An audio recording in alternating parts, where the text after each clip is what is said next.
नमस्कार, मैं दयाशंकर मिश्र।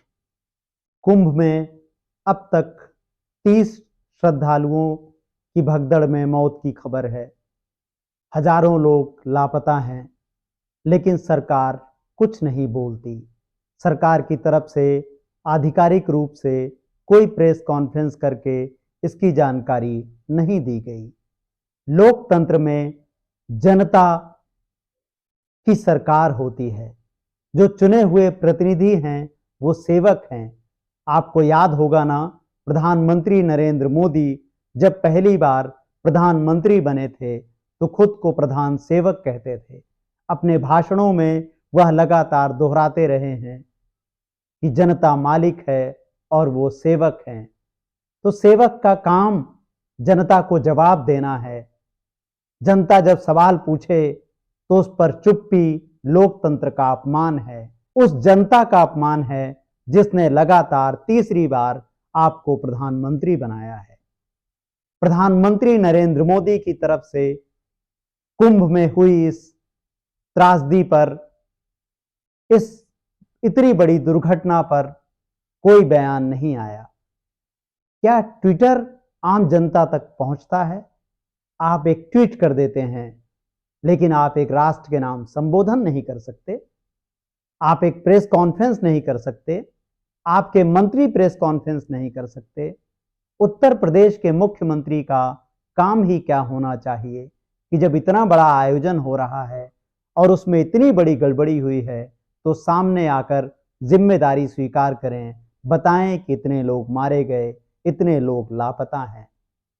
लेकिन हम ना तो प्रधानमंत्री को प्रेस कॉन्फ्रेंस करते हुए देखते हैं, ना ही मुख्यमंत्री योगी आदित्यनाथ को ऐसा करते हुए देखते हैं। योगी आदित्यनाथ ट्वीट करके बता रहे हैं कि संगम में करोड़ों लोगों ने डुबकी लगाई, अब तक इतने लोग डुबकी लगा चुके। लेकिन योगी नहीं बताते कि कितने लोग मारे गए, कितने लोग लापता हैं। हजारों लोग बिलख रहे हैं। उनके वीडियो हमारे सामने आ रहे हैं जिनमें हम देख सकते हैं कि किस तरह अपनों को ढूंढते हुए लोग भटक रहे हैं। अब जिंदगी में बाबू कान पकड़ लिए हैं। गंगा स्नान से कोई कुछ मिलने वाला नहीं है। मन अगर साफ सुथरा रखिएगा ना, किसी को कुछ अगर मदद कीजिएगा ना, वही ऊपर जाएगा। क्या मिला? बहुत लोग कहते, छोटे छोटे बच्चे भी होंगे, बहुत लोग के परिवार बिखर गया। आप किस चैनल में? एक बार अंदर जाके आप फिर से पता करिएगा, अगर यहाँ पे है तो ठीक है, नहीं तो फिर SRN हॉस्पिटल है स्वरूप रैनी, वहाँ भी लाया गया, वहाँ नहीं मिला। रात भर घूमे उधर हम लोग, रात भर वहीं आप लोग देखे। हम लोग 1 बजे पहुँचे वहाँ। और सोचिए कहाँ से हम लोग पैदल आए हैं, दोनों लोग इतना सामान लेके। कहाँ से? वहीं झूसी से पैदल आए हैं। और ऑटो भी नहीं मिल रहा था, कल बंद था। आज भी बंद है। आज भी बंद है। अभी हम लोग कोशिश करेंगे कि अंदर बात करें, अगर आपके जान पहचान के हो तो देखते हैं। परेशान मत होइए। लोग भटक रहे हैं रात दिन भूखे प्यासे। अखबारों में खबरें छापी जा रही हैं कि वीवीआईपी व्यवस्था खत्म कर दी गई है, वीआईपी व्यवस्था खत्म कर दी गई है। लेकिन उसके बाद फिर खबर छपती है कि उपराष्ट्रपति जा रहे हैं, दूसरे देशों के प्रतिनिधि मंडल जा रहे हैं, खुद प्रधानमंत्री जाने वाले हैं। आपने कभी सोचा है कि यह लोग कैसे संगम में स्नान करेंगे? 10 से 15 किलोमीटर दूर जैसे आम जनता पैदल चल रही है, उसके लिए कोई साधन नहीं है। क्या प्रधानमंत्री और दूसरे बड़े वीआईपी नेता, वीआईपी दर्शनार्थी, स्नानार्थी ऐसे ही स्नान करेंगे? आपके साथ यही छल होता है जब मीडिया सरकार के सामने सरेंडर कर देता है। मीडिया सवाल ही नहीं पूछ रहा। मीडिया केवल और केवल सरकार का बेशर्मी से बचाव कर रहा है।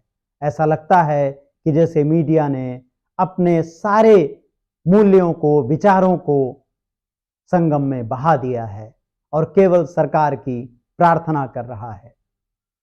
हिंदी अखबार दैनिक भास्कर की रिपोर्टिंग की सराहना की जानी चाहिए।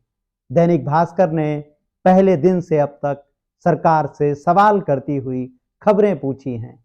अपनी वेबसाइट पर भी उसने इन सवालों को रखा है, लोगों की पीड़ाओं को रखा है। अगर आप दैनिक भास्कर अखबार को छोड़ दें तो हिंदी और अंग्रेजी का कोई भी ऐसा अखबार नहीं है जो सरकार से सवाल पूछता हुआ नजर आता है। अंग्रेजी में अक्सर इंडियन एक्सप्रेस की रिपोर्टिंग की चर्चा की जाती है, लेकिन कुंभ के मामले में हम उसे एकदम सरेंडर देख सकते हैं। आप अपनी स्क्रीन पर दैनिक हिंदुस्तान के इस फ्रंट पेज को देखिए। इसमें लिखा हुआ है, हौसले का जिक्र है। हौसले की डुबकी बताई जा रही है। बड़ी बड़ी हेडलाइन बनाई गई है, जैसे सब कुछ छुपा दिया गया हो। सवाल नहीं है। दैनिक जागरण को देखिए, सवाल नहीं है। अमर उजाला को देखिए, सवाल नहीं है। यह तीनों अखबार उत्तर प्रदेश के सबसे ज्यादा पढ़े जाने वाले अखबार हैं। दैनिक जागरण तो खुद अकेले ही 5 करोड़ से ज्यादा पाठकों का दावा करता है। उसके सबसे ज्यादा पाठक उत्तर प्रदेश में हैं। अमर उजाला और दैनिक हिंदुस्तान भी अक्सर अपने को नंबर 1, 2, 3 के बीच बताते हैं। यानी करोड़ों पाठकों तक उत्तर प्रदेश की जनता इन तीनों अखबारों को पढ़ती है। बिहार में भी सबसे ज्यादा पाठक दैनिक जागरण और हिंदुस्तान के बताए जाते हैं। तो क्या इन सारे पाठकों के सामने यह अखबार यही तस्वीर लेकर आ रहे हैं, जिसमें यही बताया जा रहा है कि कहीं कुछ गड़बड़ नहीं है, अब सब ठीक है? आपको दिखाने के लिए केवल एक खबर छाप दी जाती है कि भगदड़ हो गई, लेकिन अगले दिन कोई खबर नहीं है।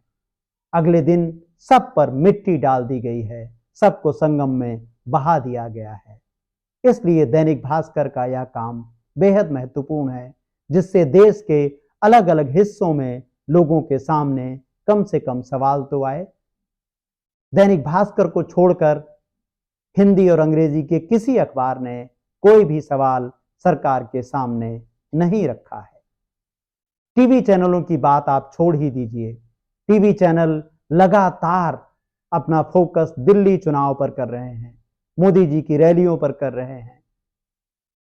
उस विभाजनकारी राजनीति को लगातार अलग अलग तरीकों से बढ़ाने की कोशिश कर रहे हैं, जिसमें कोई सवाल ही नहीं है। प्राइम टाइम पर जो बहसें हो रही हैं, उसमें कुंभ की भगदड़ कहीं नहीं है। सवाल ही नहीं है, केवल और केवल सरकार का बचाव है। अब जनता के पास जब सूचना ही नहीं है, जनता के सामने जब रिपोर्ट ही नहीं है, तो जनता के मन में कैसे सवाल आएगा, विवेक कैसे आएगा? और जब विवेक नहीं आएगा तो जनता अपने फैसले पर विचार कैसे करेगी? योगी आदित्यनाथ के उत्तर प्रदेश विधानसभा में इस भाषण को सुनिए, जिसमें वह बता रहे हैं कि राजा ही काल की दिशा तय करता है, यानी राजा ही तय करता है कि समय कैसा होगा। महाभारत के एक प्रसंग का योगी उल्लेख करते हुए बता रहे हैं कि राजा की भूमिका कितनी महत्वपूर्ण है। उन्होंने यह संदर्भ प्रधानमंत्री नरेंद्र मोदी की तारीफ के लिए दिया था। आप सुनिए योगी ने क्या कहा था। आखिर यही देश था, लेकिन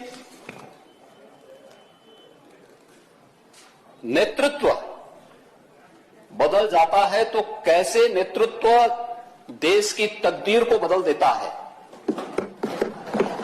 और यही बात आज से 5000 वर्ष पहले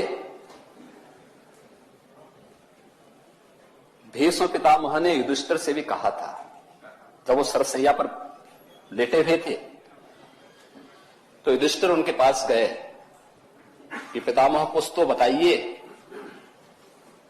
क्योंकि आपके साथ एक पूरी विरासत समाप्त हो जाएगी।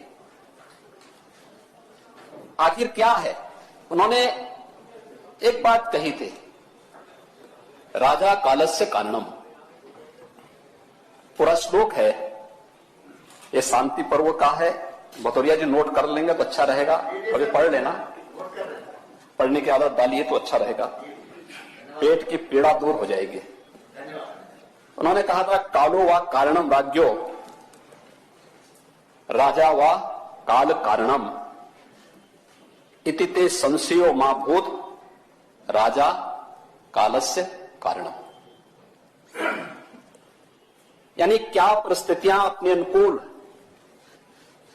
राजा के व्यक्तित्व का निर्माण करती हैं, या कि राजा अपने समय की परिस्थितियों के रूप का निर्माण करता है। हे युधिष्ठिर, इसको लेकर किसी को कोई संदेह नहीं होना चाहिए कि राजा ही अपने समय की परिस्थितियों का निर्माण करता है, अपने समय के स्वरूप का निर्धारण करता है, अपने समय का निर्माता होता है। राजा परिस्थितियों का परिणाम नहीं, वह उसका निर्माता होता है। 5000 वर्ष पहले कही गई ये बातें आपने पिछले 6 वर्षों के दौरान देखी होंगी कि कैसे भारत की तकदीर को वैश्विक मंच पर एक नई ऊंचाइयों तक पहुंचाने का कार्य हुआ है। आपने सुना योगी क्या कह रहे थे? योगी कह रहे थे राजा कालस्य कारणम। इसका हिंदी में अर्थ हुआ कि राजा ही काल को बनाता है। भीष्म पितामह ने महाभारत के शांति पर्व में 5 पांडवों के अग्रज युधिष्ठिर को उपदेश देते हुए धर्म की व्याख्या की थी, जिसका हिंदी में अनुवाद हुआ, राजा काल को बनाता है या काल राजा को बनाता है, इसमें तुम कभी संशय मत करना। जान लो राजा ही काल को बनाता है। जैसा राजा होगा वैसा ही अच्छा या बुरा समय होगा। आपने देखा होगा कि खासतौर पर बीजेपी के प्रवक्ता इस तरह की सूक्तियों का इस्तेमाल करते रहते हैं। राजा कालस्य कारणम या यथा राजा तथा प्रजा। आज भारत में राजतंत्र नहीं है, लोकतंत्र है। उसके बावजूद यह दोनों सूक्तियां प्रासंगिक हैं। इसलिए प्रासंगिक हैं क्योंकि इन दोनों सूक्तियों को आप लोकतंत्र पर लागू करके देख सकते हैं। आप याद कीजिए, देश के पहले प्रधानमंत्री जवाहरलाल नेहरू ने विपरीत परिस्थितियों में देश की सत्ता संभाली थी। कैसे सांप्रदायिकता चरम पर थी, कैसे चारों तरफ हिंसा चल रही थी। नेहरू उस मुश्किल विकट समय में देश को आगे लेकर गए। उन्होंने भारत के संविधान को आगे रखा। वह भी अपनी असफलताओं को, मुश्किलों को छुपाने के लिए उसी तरह की सांप्रदायिकता का सहारा ले सकते थे जैसा आज प्रधानमंत्री नरेंद्र मोदी कर रहे हैं। अब इस सूक्ति को इस संदर्भ में देखिए कि राजा ही समय का निर्माण करता है। समय राजा को नहीं बनाता, राजा निर्माण करता है, राजा समय को बनाता है। जो भीष्म ने युधिष्ठिर से कहा था, नेहरू ने समय को बनाया, हिंदुस्तान को बनाया, आईआईटी को बनाया, आईआईएम को बनाया, अस्पताल बनाए, आधारशिला रखी भारत के निर्माण की, सांप्रदायिकता का दमन किया। उनके समय में क्या कोई मुख्यमंत्री योगी आदित्यनाथ की तरह नफरती भाषण दे सकता था? जैसा आज हम देखते ही रहते हैं, अलग अलग राज्यों के मुख्यमंत्री लगातार सांप्रदायिक विषयों पर बोलते हैं। हम देखते हैं कि प्रधानमंत्री नरेंद्र मोदी की तरफ से उनका कोई खंडन नहीं किया जाता, बल्कि ऐसे भाषण देने वालों को केंद्रीय मंत्री बना दिया जाता है, उनको बड़ी भूमिकाएं दी जाती हैं। तो जैसा राजा होगा प्रजा उसी रास्ते पर तो चलेगी। क्या यही कारण नहीं है कि बीते 10 वर्षों में लगातार भारत में सांप्रदायिकता और नफरत की राजनीति बढ़ती ही जा रही है और गोदी मीडिया उसको लगातार अपना समर्थन देकर आपके विवेक को खत्म कर रहा है। इसलिए हम आपसे अनुरोध करते हैं कि लोकतंत्र, संविधान और नागरिक चेतना की पत्रकारिता का समर्थन करें, हमें ज्वाइन करें, हमारे मेंबर बने, चैनल के विचारों को अधिक से अधिक नागरिकों तक ले जाने में हमारा सहयोग करें। नमस्कार।